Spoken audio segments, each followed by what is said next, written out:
Hi everyone, and welcome to another episode of When Life Changes with me, Di Parker.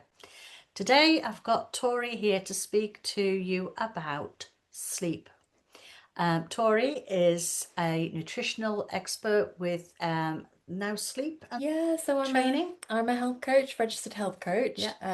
And yeah, I do have an extra nutritional therapy qualification. Yay. But yeah, actually, I've trained as a cognitive behavioral therapy for insomnia practitioner. Wonderful. So we're going to go into a lot more detail about that shortly. We all can struggle with sleep from time to time. If we're stressed or depressed about something, it can sometimes not help when we try to get our proper night's sleep.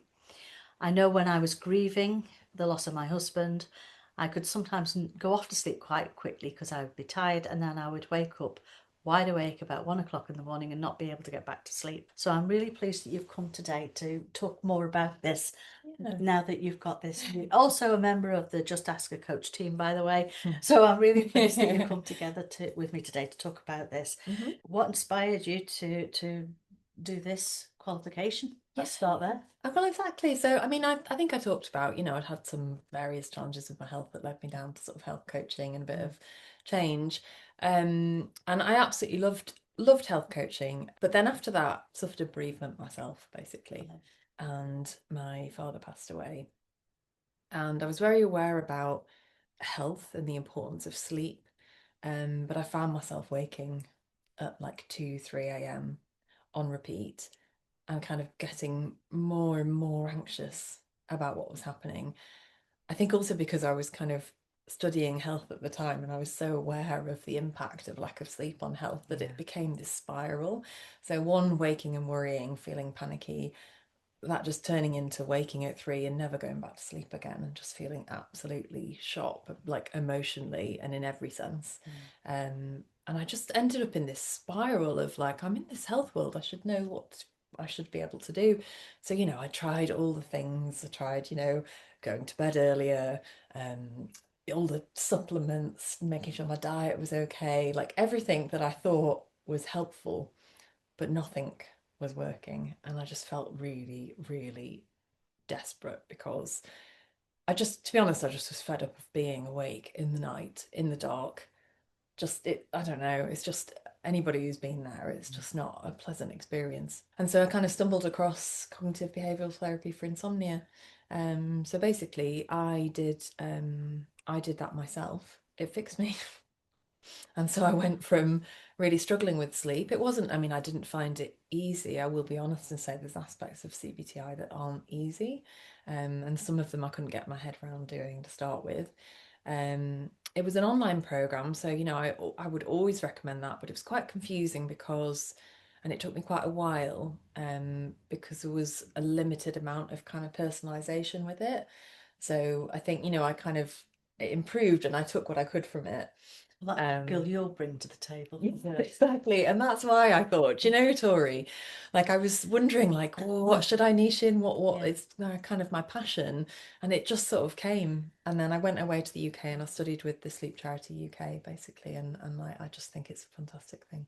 One of the things we're often told is, oh, you need some lavender Oh, on your pillow, and yeah. maybe a drop of lavender in your bath. But too much lavender actually stimulates you. Yeah. It doesn't relax you. So it's like people who go, I I can't know. sleep. I've got all this lavender everywhere. Yeah, yeah. Go, well, that's why. So, I mean, grief does, when you're grieving, it does seem to get louder at night when the distractions of the day are done, and but you know too, the next day you might have responsibilities that you have to try and still function. So what element of your work that you've done on yourself actually covered grief and healing your heart? Yeah, so I think that it's the two things kind of go together. Mm, So I think what's important to understand is that it's important to heal grief because that's the trigger mm, for the insomnia, and actually we need to process and deal with that. And to some extent, really that kind of middle of the night, 2, 3, 1, 2, 3 a.m. waking is so common with bereavement. mm, Um, And it's a natural reaction of our nervous system because we are stressed. You know, it's a Yeah. stress response. And so it one, I would And say it that's doesn't get totally any normal. better. No, But it's like, no. what are you doing? Come on, we need to Yeah, sleep yeah, because we're stressed. yeah. And I think that's where you get in this spin where it's really important to address the address the grief, Mm. and manage that stress, because actually holding too much of that during the day Mm. will kind of continue those night wakings. I mean, I think some of us are just more sensitive to sleep changes. I know that some people can experience grief and actually they sleep more. You know, it's not everybody has the same reaction, but actually a case of kind of trying to regulate your nervous Yeah. system during Yeah. the day, processing the grief, but then also recognizing that to some extent, especially if it's been going on for longer than 3 months with the Mm. night waking, Mm. that the insomnia at that point is kind of self-perpetuating, Mm. so that it's important to deal with the grief, but it's actually then become a separate issue, and you need to manage the thoughts and behaviors around sleep. And that's where they're kind of different. And that's where, obviously, if you can kind of deal with what's going on with your sleep, that then supports your emotional regulation for Well, continuing to yeah, it's recover. important to bring the nervous system along in Yeah. all of this that we're doing because dealing with the emotion of grief and all the techniques that we use are kind of in this level. So you've Mm-hmm. got the intellectual start part of this that will take a little while to get, okay, we do need to address the emotional, but then we also need to work on getting the nervous system to Mm-hmm. come on board with what we're doing as well. Yeah. And I think when we can address the pain of our loss and Mm-hmm. we can work in the pain of our loss, Mm.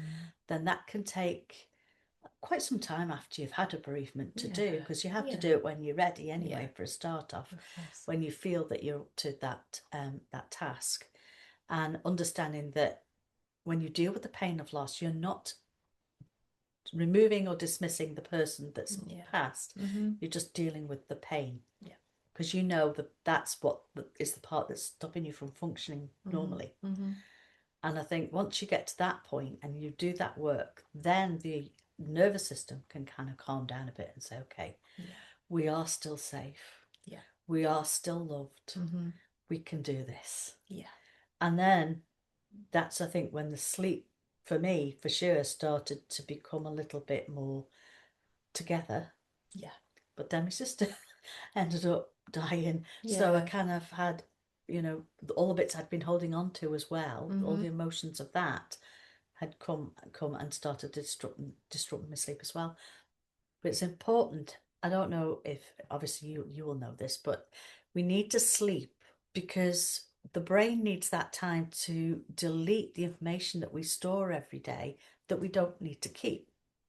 Like, it would be important for you to remember that we're having this conversation, but it won't be important for you to remember what Tori and I are wearing. So in that part of our REM sleep, rapid eye movement, generally between 2 and 4, we delete that information so that when we wake up in the morning, we've got some more room to get out there and do things. What we find is that if you don't do that, that's the days you wake up very groggy. And when you're doing it continuously, Yeah, it's emotional oh my goodness, regulation. So I mean, yeah, I'd kind of go through that. So one, I would say, yes, the average individual across the yeah, population needs about 7.75 hours sleep, mm, but it's a proper bell curve. So actually, that's right in the middle. mm, But the reason I'm going to say this is because it can cause a lot of anxiety. It's totally normal for some people to be shorter sleepers. yes, yeah, And there is such a thing as a short sleep gene. yeah, So people can range from 5 hours up to 10. But one, I'm just saying that out loud because if somebody's listening to this and worrying about their sleep, because yeah, actually you can create. So some of my anxiety was actually that I felt that, oh, I should really be getting 8 hours. Well, mm, through the whole process that I've discovered with sleep is I'm really not an 8 hour sleeper. yeah, I'm a much shorter sleeper. And it's yeah, not actually surprising because, my dad and speaking to them family yeah, members. So yeah, I knew my dad was like that before he passed away, and my brother's actually turns out to be very similar. So, there's truly a genetic link there. yeah, But a huge part of my anxiety was being concerned the fact that I wasn't getting 8 hours, yeah, and that kind of spiraled. So I just want to say that is Yes, it's yeah. definitely absolutely It's an a average, personal but it's thing. very Yeah, personal. So yeah, don't stress about the yeah. time.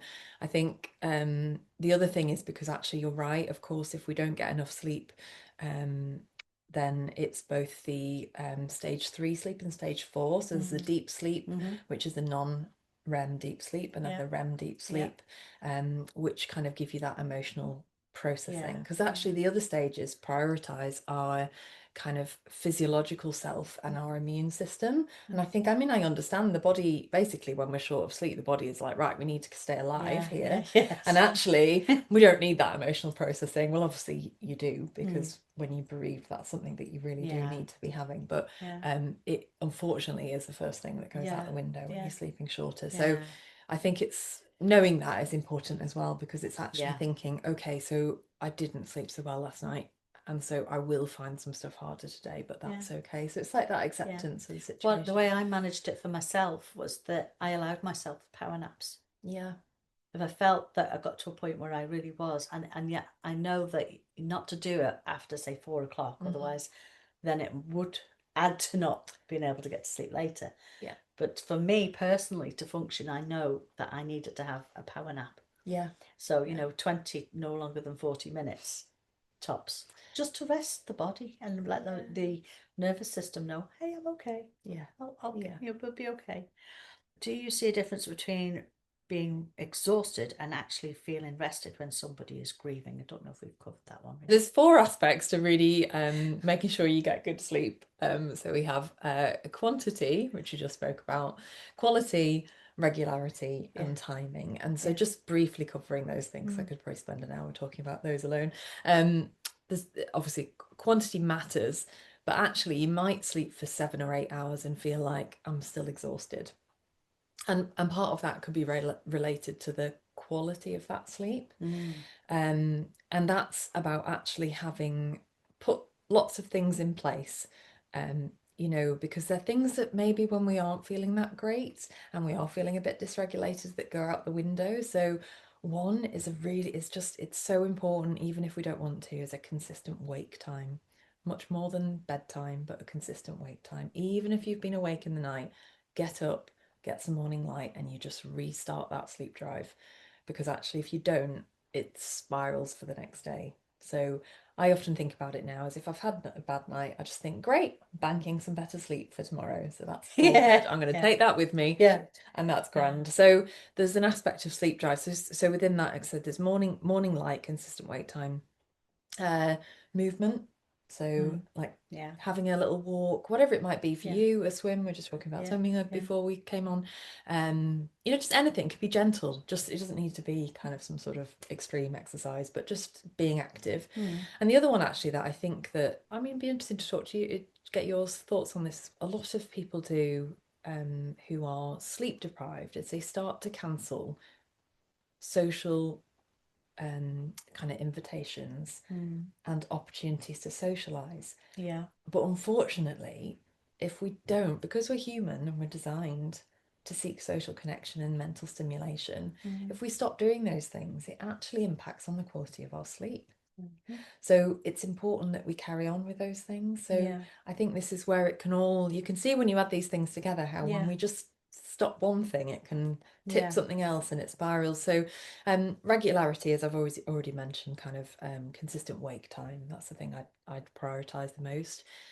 If you're not struggling with insomnia, then a consistent bedtime, our body just likes it. It likes to know. The brain likes routine. It does. It absolutely loves it. So just keep on track. And then the timing, and then that's where we get into the kind of, there's actually this is where my number 5 came from before, but there's a 5, and that's the different chronotypes that you have. So we go all the way from an extreme morning lark to an extreme night owl, and that's our natural circadian rhythm, and that is also genetically determined. Now we can work in and outside of that. I know that some of us have to get up early, even if it's not, might not be your preference, but ideally, if you work in synchrony with your circadian rhythm, with the time that you're waking and going to bed, then it will improve that quality of sleep. So there's lots of different tricks there, I think. That's interesting, because my mum for sure is a night owl, and I would say when I was younger, certainly I was a night owl. But like, as soon as you get into having to show up for work and you're having Yeah. to do this, that, and the other, you kind of have to make adjustments. My partner is definitely in what's the morning lark. Morning lark, yeah. And then when he was starting a job at 4 o'clock, well, he was getting up at 4 o'clock to do the job for 6.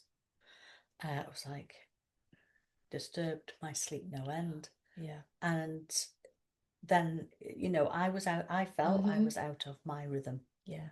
Yeah. As soon as he's not doing that now, it's gone back to what I'm happy with. Yeah, yeah, yeah, yeah. But it's interesting that, isn't it? No, it is. And I think it's, if you think about it in terms of, prehistory and where humans have come from, it makes complete sense, because actually we need people who are going to watch the fire early in the morning, people are going to watch it late at night. Yeah. And actually it makes complete sense that actually we've developed that genetic tendency, because, who's looking out for the lions? I bet you those exactly those stages of you have to be at bed at a certain time to get up at a certain time must have been connected when things like factories and schools started. It is entirely, actually, there's a fantastic book. Mustn't Have you listened to the book? Well, I listened to it, sorry, it's an audio book, but it's also an actual book. Is 4,000 Weeks by Oliver Burkeman. No. It's very interesting, actually, because he does talk a lot about that in terms of how we view our lives and what we should be doing in terms of, I think he briefly mentioned sleep, but in terms of hours, and also that regularity of like, right, well, you start work at this time and you finish. And that wasn't actually even a thing until industrialization. Yeah. So, actually we would have been much more in tune with our natural because rhythm. we work for ourselves, but I've been able to look more at the circadian rhythm and find my better time for working. Yeah. To be in flow. And when I need to stop and shut out and go into nature and sort of energize myself again. Yeah. And then because we're working for ourselves, we have that ability to, okay, then I might do a couple of hours tonight and I'll be all right with it. Yeah. But I would say, the one thing I would say as well, though, is if you are a natural night owl, say, and getting up for work is really tricky, you don't always thank me for saying this, but the thing that you can do to reset, I'm like, oh, sometimes when you're delivering sleep talk, I'm like, I'm really sorry.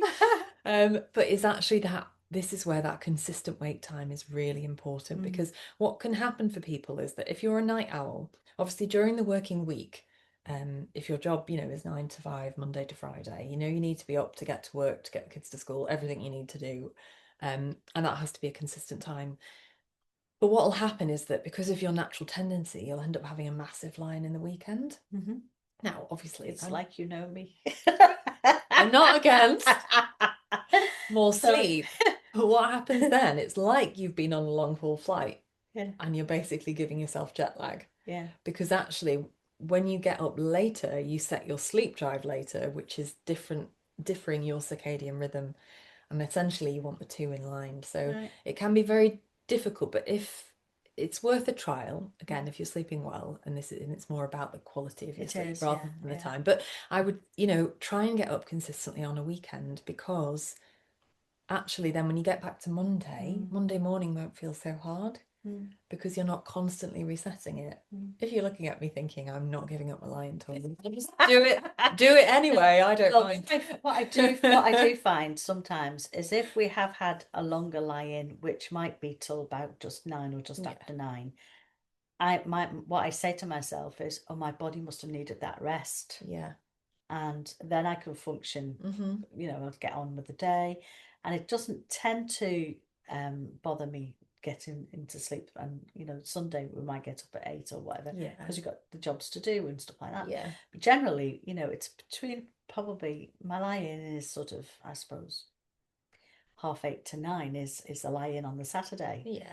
I think sometimes it's getting that balance right. I mean, we're talking really about people that have got a lot of disrupted sleep, and they need to find a way to get themselves back into their routine, rather than, like I did have one night this week disrupted sleep, and I'm blaming the moon for that. Yes, that does make sense. I have the same issue, though. Like you said, that I got on with my day and knew that night I was going to sleep well. So yes, I think it's just worth understanding as well, like in terms of sleep, there's lots of different scales that we might be talking about here. So, there's the level of somebody is generally sleeping, but they may be just feeling a bit like oh, I'm not sure I'm that satisfied with the quality of my sleep, and I don't always feel that rested. So there's things that you might suggest in that regard. There's people who generally sleep well but have the odd bad night. There's people who are just inherently really good sleepers. Like every time I talk about sleep, I'm sure my husband is sick of me saying this, but essentially we are at the polar opposites of the scale of sleeping abilities. So, I mean, we all know them, don't we? Somebody who can literally have 3 espressos and go to sleep and get a solid 8 hours and feel fine the next morning. Yeah. But that is not everybody. And again, I would say that's where there's a scale. So obviously it's well meant, but it can be quite tricky because obviously people have their own sleep experience. And we tend to say, oh, well, I did that and I was fine.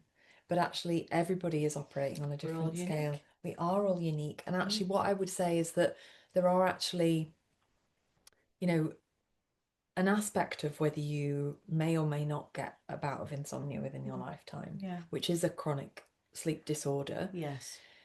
is to do with your natural tendency to maybe be either a lighter sleeper or naturally more prone to be anxious, because actually being naturally in a more hyper aroused state will kind of get you closer to the edge that you might tip into insomnia. So I think that that's where we all have a different scale, and actually if you're somebody that's sensitive to things, it's quite difficult because obviously if you're speaking to somebody who's just naturally a good sleeper, they're like, oh, I don't understand, like just go to bed earlier, it's fine. Like, no, that really doesn't help me. So I think it's just that scale. And what I would say, so in terms of classifying insomnia, basically if you are struggling to sleep at least 3 nights a week or more, and it's been going on for more than 3 months, that is chronic insomnia. Okay. And that can be struggling going to sleep. It can be waking at 2, 3 a.m., or it could be waking at 4 or 5, which is called like sleep maintenance insomnia. So what would you recommend if somebody's listening to this podcast and says, that's me? Yeah. Where would you tell them to start? What I would do is start by taking, just having a look, and without judgment or getting overly stressed about it, is to do a sleep diary. The Sleep Charity UK that I'm a member of, they have a sleep diary that you can access online, and you can just download that. And it's always a really good starting point just to get an idea of where you are. Make a note, kind of things that you're doing in the day, when you're waking at night, how long you're asleep. Again, don't associate any, if you can, no stress or anxiety about that, because just be curious. Be curious, and actually try it as an experiment. That's a great way, That's a great word. Curious experiment. Just be curious. See what's happening, no judgment, just kind of record what's going on. And at that point then it can help you see maybe some patterns, which you can kind of look at yourself. One of the main things usually is so CBTI addresses sort of thoughts and behaviors associated with sleep, and it's very much at that point about sleep. So you may well have had a bereavement which was like the trigger, and it is often a trigger because it's a huge amount of stress, and it's completely normal at that point that you might be waking in the night. But if that continues despite feeling like you are kind of coping better with the bereavement, I know that it never goes away, but you're in a better place for you with that. But the sleep issues are persisting. That's where I would say don't wait too long. And that's where I help, because if you come along and we work on the pain of your loss, you find somewhere for things to land again, that you can find your feet to live your life without that person that you've lost. They're always in our hearts, they're just physically not with us anymore. But what I would like to draw in here, I mean, we can't not discuss nutrition with this while you're here. Where does that play a part, and how can we help with that? So first of all, I would say, because I have to say this as a CBTI practitioner as well, is that unfortunately, when you have insomnia, none of these things will fix it. Okay, so I'm going to say that. Help is the word. Support your body. And this is, again, we're on that scale of like, that you can kind of be helpful towards it. And if maybe you think it's, because acute insomnia is less than 3 months, and maybe you're in the early stages and we haven't developed that pattern. So at that point, then yes, what could I do with my food to kind of help? So an obvious one is well, unfortunately, because I've been there, but alcohol. Yeah. I would strongly advise Mm. to try to not have any alcohol, Yeah. because it really actually disrupts part of your REM sleep in particular. Yeah. And I can concur to that, because when I lost Andrew, that's exactly what I was doing. I used to just have a glass of wine or two at the weekend, but I found myself um, getting into the habit, because of the company I was in to start with, having glasses of wine every night. Yeah. And then when I was left on my own, I continued, because a glass of wine at the weekend, just one or two, used to make me feel good, and I used to relax with it. Yeah. And it became, this used to make me feel good. Mm-hmm. I'm going to keep trying. Yes, I know. And I even got to the point I didn't like the taste of it anymore. But come on, this used to make me feel. Yeah. And then just one particular occasion happened, and it woke me up, and I thought, right, never again, not without my girlfriends. Yeah.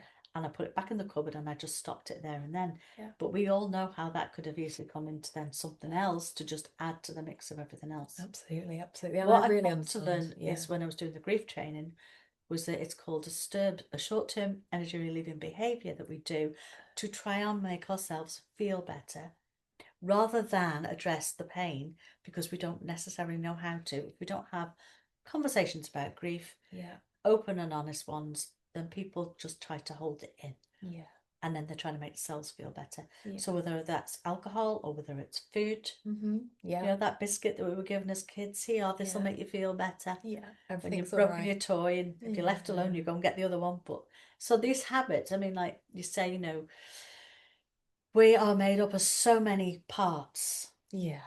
That if we can sync some of these things up, we can get where we need to be with it. And it's an awareness, isn't it? You know, Yeah. for me, some of these things, it's like, I don't want to be the alcohol police, you know. No. Like, I just, you know, I mean, yeah, like, I mean, I know nutritionally it doesn't do us any good at all. No. You know, so I would always say that and be honest with people. And again, it does ruin the structure of our sleep. So that's one just to be mindful of. So, you know, but awareness is everything, isn't it? I mean, Yeah. you know, if you know that's a thing, well, you decide. Yeah. It's up to you. I mean, the other one, it's obvious, we always think about that with sleep, is caffeine. I think it has a longer half-life than we often realise. So in terms of when you might have your last bit of caffeine in the day, especially when you get in the cycle of, like, you're quite tired, it's a bit of a crutch. Yeah, green tea is another one, really, isn't it? Yeah, because it's got L-theanine in. Yeah, yeah. Because I used to switch to that, and then I realised it's not a good thing to do either. No. But yeah, I personally find I have to cut caffeine off around about mid-afternoon. I'm very well, I'm about 12 o'clock. Yeah, and then that's not an issue, but just think about when that is. The other thing I would throw in there, that actually, if as a woman you're on any kind of additional hormones, whether that's either for contraceptive purposes or like later in life it might be HRT, no issue with that, but just be aware that sometimes when we take those, it does actually alter the way that we can process caffeine. Right. And women metabolize caffeine differently to men as well. Yeah. So again, it might be why, you know, our other halves or our friends that are male can have a cup of tea or a coffee in the afternoon and not feel the effects. But you're like, I think I can't have it after midday or else I'm going mad. So it's just awareness of that, you know. I know if I have caffeine too late, I'm like that. Yeah, exactly. I just can't sleep. Exactly. So yeah, so those things are worth thinking about. The other thing that I would say is there is an aspect of blood sugar regulation, of being there. You know, actually you're stressed and you're grieving. Last thing you want to think about for some people is actually food. I think I don't know, I'd be interested to get your thoughts, but I feel like some people go one way or the other. Either food is a comfort or actually they don't want to eat at all. But I don't, I personally had gone from feeding a family of 4 to then 2, and then it was just me, and it was like I can't really be bothered. And yet I know that I needed to do things to, you know, needed the nutrition. So for a short period of time I was just drinking shakes, and then if I wanted something hot, it was something like a bagel and an egg. I could not be bothered. It took me a little while to get my head around, right, okay, you're gonna have to start eating things better. And so then I just still couldn't get out the habit of doing a big cook.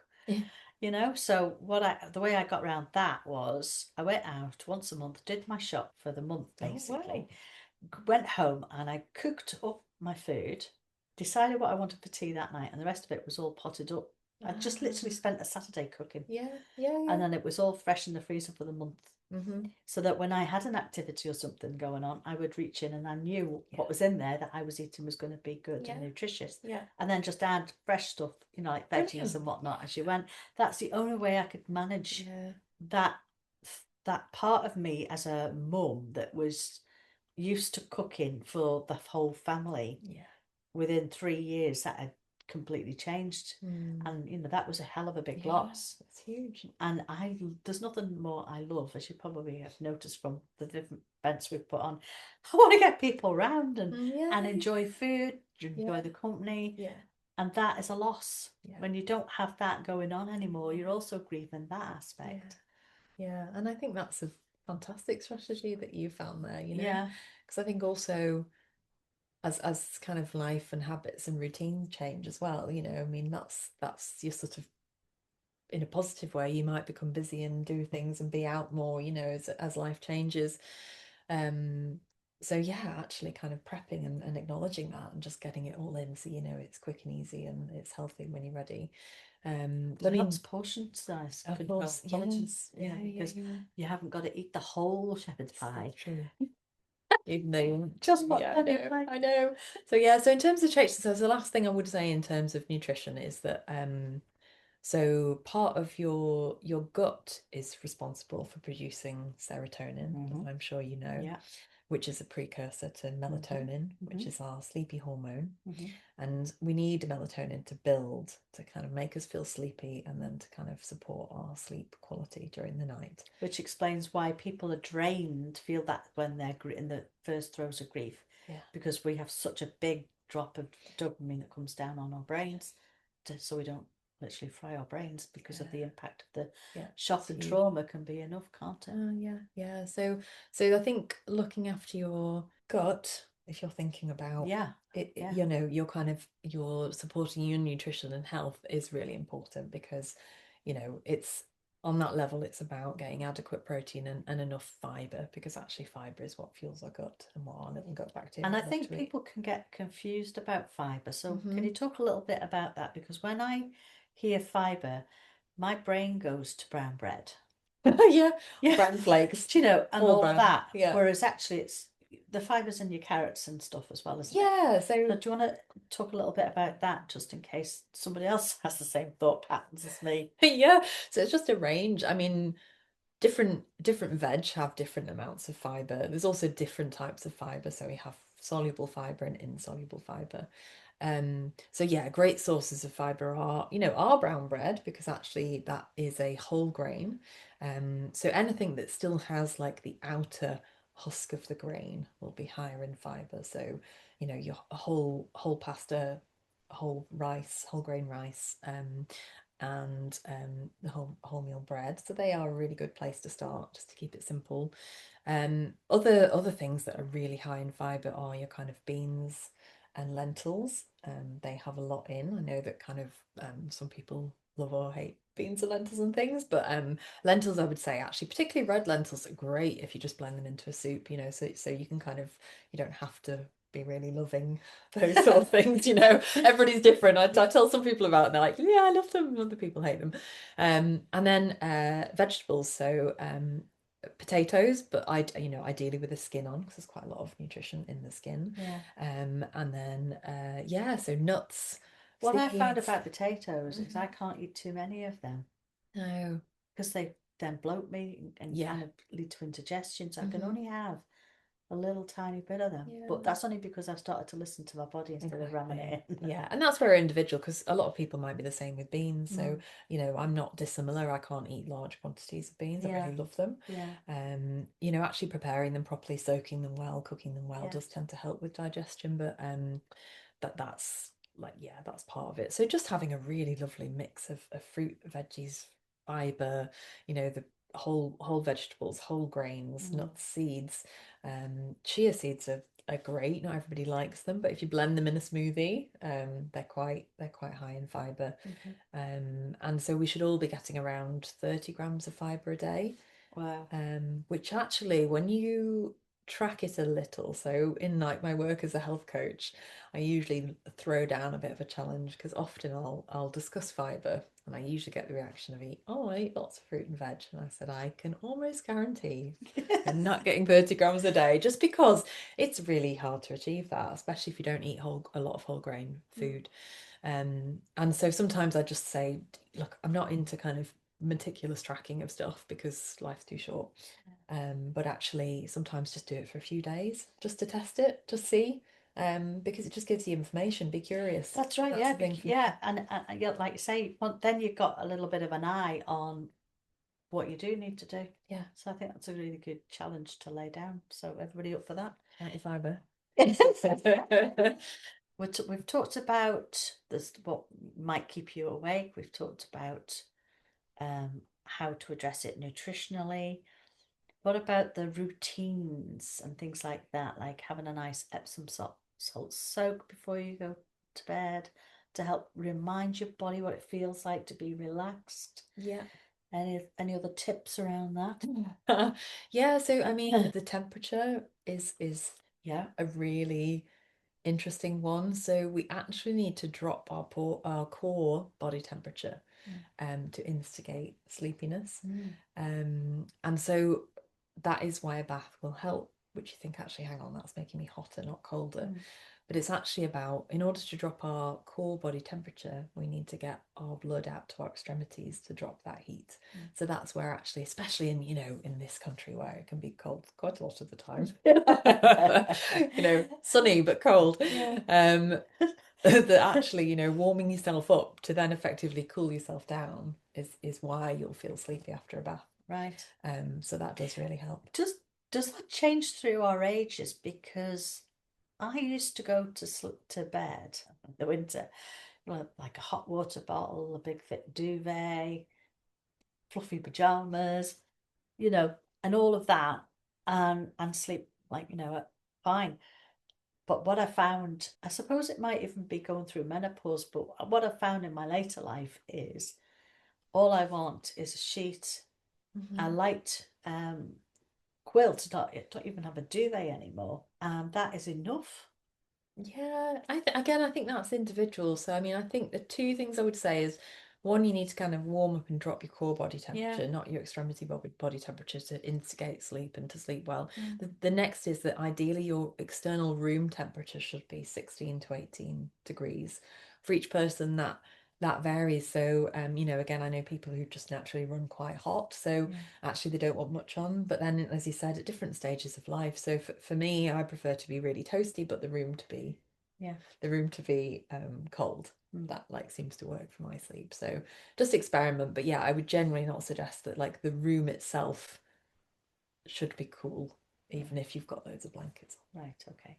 So one of the things that I think, so beyond nutrition and the tips for kind of improving sleep, is to kind of provide some information so that actually if you're going through a difficult time, as I said, totally normal to have an acute bout of insomnia. I mean, we'll all go through that, but I just want to talk about what will make it chronic. Right. Because if you're aware of that, then I mean, I'm doing myself out of work, but that's okay. I'd rather do that and people sleep well. Because actually, I wish I'd known more about that before my issues with sleep.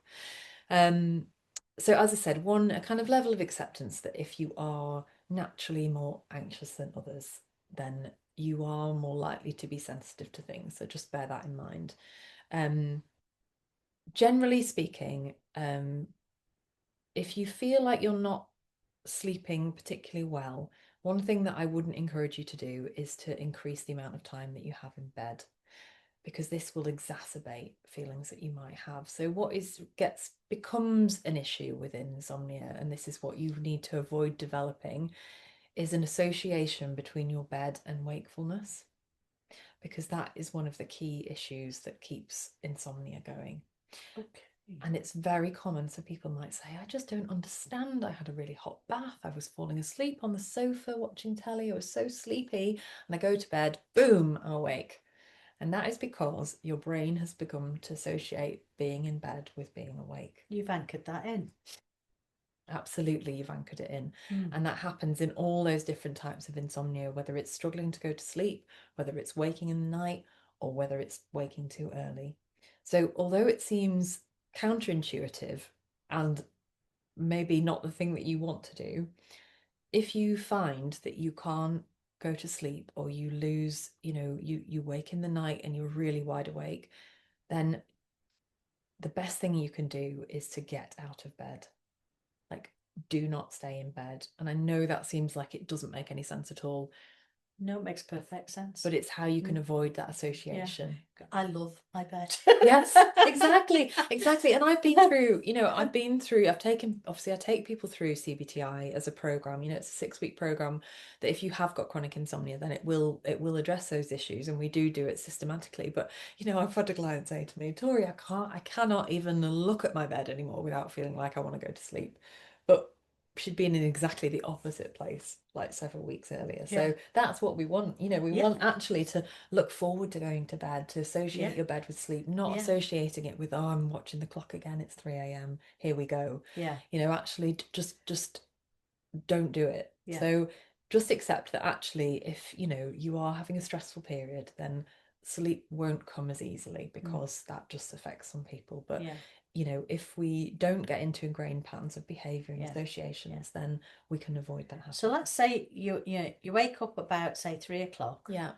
You come downstairs, you're here for about an hour and a bit, and then you think, actually, I can go back to bed now. Yeah. You go back to bed, but you still get up at when the alarm goes off at 7 or whatever. Exactly. That is exactly it. I've had a bad night and I'm staying here a bit longer. No, don't do that. Okay. Because you'll start the cycle again. And I'm only saying this in a way to make sure that we stick with the acute insomnia, because actually, but it's what people do. Yeah. I haven't slept very well, so I'm gonna lie in. I'm gonna lie in and catch up with the sleep. Because then all that does is actually just me. No. And I think it varies, and I think you've got to know yourself a bit there, because obviously, as you said, you were able to know that you could have a nap, and it didn't affect your night. So there's a bit of give or take, and actually within CBTI, there's no reason why you couldn't maybe have a little bit of a nap in the morning, but that's different from lying in.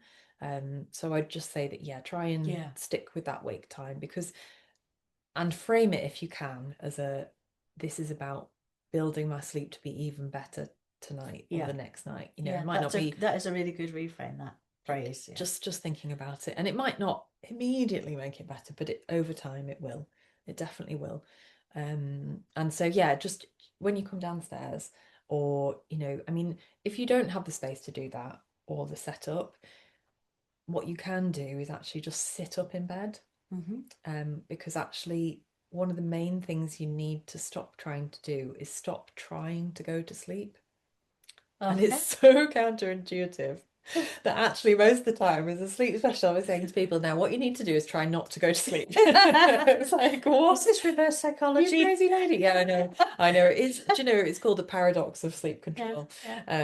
Because actually, the more that we try, the more anxious and agitated our nervous system flares up. All this stuff. It's just actually makes it a lot worse. So if you can't move, if it's not possible, because obviously not, if you've got mobility issues or whatever, that just sit up in bed, put a low level light on, back on to kind of warm light, either a low red light, read your book. Yes, red is what I used to tell my clients to get. Red light at night, kind of, so it doesn't stimulate your vagus nerve. Indeed. Up you go again. Exactly. So just really low level light. If whether it's reading or crocheting or listening to an audiobook or a podcast or whatever it might be, that's maybe part of your normal pre-bedtime routine, and I would advise at that point something that you find interesting but not overly stimulating, because obviously we're not trying to not focus on going back to sleep, but we don't want you to get so wakeful that you're never going to go back to sleep. There's a little kind of there's an actor that's springing to mind, and I can't remember his name, but he's got this real southern drone, so he's actually developed podcasts for people to tune into, to listen to. If I find it, I'll drop it at the end of this podcast, that you can switch on, and his voice is just so relaxing. just like, it's a bit like, tell us a story, Dad. Yeah. When you have those things that you like. You do know there's Just one tell on us a story. the car map that we used to use for my son actually sometimes in the car, and it's Daddy Pig reads a concrete manual.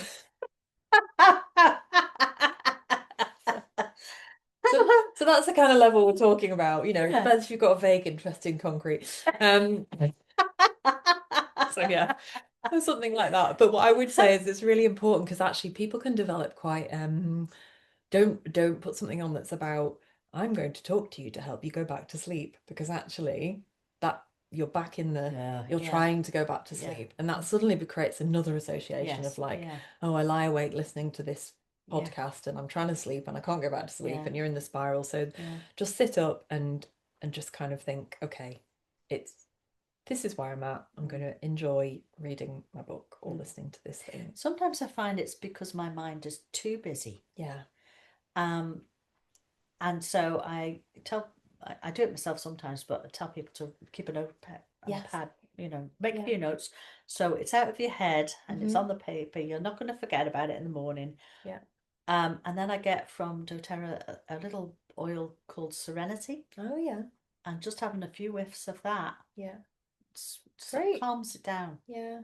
Yeah. Just like that that's the first sense of smell that we it's our first sense that kicks in straight to the center of your brain. When you're not trying. So yeah, don't try and do it. Don't use the stuff to try and go back to sleep. Is what I'm saying, please, because then that can become quite an unhelpful behavior. Yeah. So yeah, I think it's just striking that balance of like, we're awake, we're accepting we're awake, we're not stressing about being awake, because we actually all wake about 30 times a night and we don't realize it. So again, going back to what I was saying about Oliver Berkman and 4,000 Weeks, like, we used to actually specifically describe a first sleep and a second sleep. We didn't used to sleep in one solid block. And again, that's a very modern construct.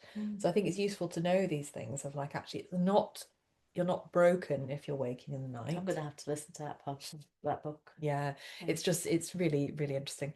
Try as much as you can to kind of not start to think, oh, I'm awake, oh, nothing will, like, I'll be so tired tomorrow, all the thoughts. It's just like, simply, I've got so much to do. Yeah, not for now. And that thing about writing down, I mean, that is something that we would use as a tool within CBTI. Is actually, it's called putting the day to bed before you go to bed. And actually, for some people, scheduling that time, I mean, in another kind of world, it's called scheduling worry time. And actually just taking that paper and writing everything down even before you go to sleep rather than at 3 a.m. and just acknowledging that it's there. So again, when you wake at 3, as part of your sleep journal, you could do that. But I often say do some journaling. Yeah. If you've got some concerns or upset, just journal. Yeah. When we're awake in the night, the other thing it's worth remembering when you wake at 3 is that potentially part of your brain is still asleep, even though you're awake, because it takes quite a while for some of our emotional regulation to come back. And it's another reason why it's useful just to remind yourself, not now. And that's why it's so easy to catastrophize in the middle of the night, because we're genuinely not all there. And our amygdala, the very kind of like, the irrational worrying parts of our brain will be chattering if we allow them to. And so I think there's an aspect of accepting that those problems you're trying to solve in the middle of the night, you will not come up with your best solution in the middle of the night. So actually, as you said, whether it's acknowledging it before you go to sleep or when you wake up, just writing it down, that's my thought. I'll pick that up in the morning when my brain's back online. So is there anything else that you could think of that you would like to share today with our audience? I mean, we're talking about grief, and not everybody understands that is linked in with lots of changes that we all experience. I mean, it's our only constant in life, yet we seem to fight it. And sometimes we worry about change not happening in our lives. And all of that, it depends on what it is and how attached you are to what we're talking about. Will depend on how much the grief is affecting you in your life. We're using the word grief to cover an awful lot of things here emotionally. And I think the more we can talk about it and get people to understand what grief is, the better. What you're talking about is a fantastic tools that we can use to help us during that Yeah. period of time. Yeah. So is there anything else that you would like to throw in on all of that? When we are going through periods of stress, and managing grief of all different types because it's affecting our nervous system, it is totally normal to have some disruption to your sleep if you're a sensitive person to that, you know. So one, just an acceptance of that is massively helpful. Because actually it's less likely to trigger the chronic insomnia. So accepting that a short period is just normal, and that actually just try and carry on with normal life in that as much as you can. Don't start changing your behaviors around sleep, extending your bedtime, thinking that you're going to take X, Y, and Z and it's going to make a difference, because that's what will. So the other thing I'll throw into the mix then, for people to think about, is grounding. Boundaries around some of our thoughts and grounding ourselves. So going out and standing on the lawn, you know, nobody's going to worry too much that you're in your garden in the early hours of the morning, but it'll help your circadian rhythm calm down and your nervous system calm down, to help that hopefully be the last night that you have to get up at 3 o'clock in the morning. But there's lots of things you can get to help yourself as well. Like I've got a grounding sheet on my bed. You can get grounding mats. It doesn't have to be grass. You can go and, you know, the sea is a great one, and the beach. You know? But all of these things can just help you feel calmer. And it's quite amazing actually. If there is a video on YouTube that people can watch on grounding. Just put in grounding, it should pop up. But the benefits to us, and in the environments that we're all in, how busy they are, clear your room of any electronic devices. I've done that for years now.